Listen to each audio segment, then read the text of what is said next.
I have found myself in a place where status quo is not an option.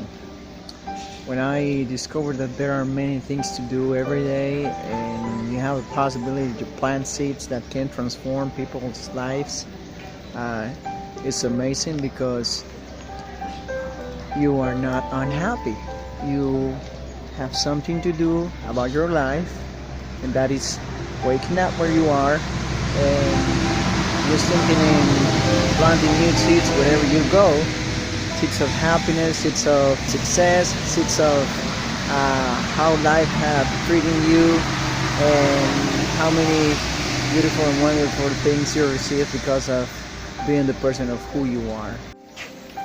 At the end of the day, if you're patient, you're going to receive tenfold what you have planted, because one seed can produce millions of other more.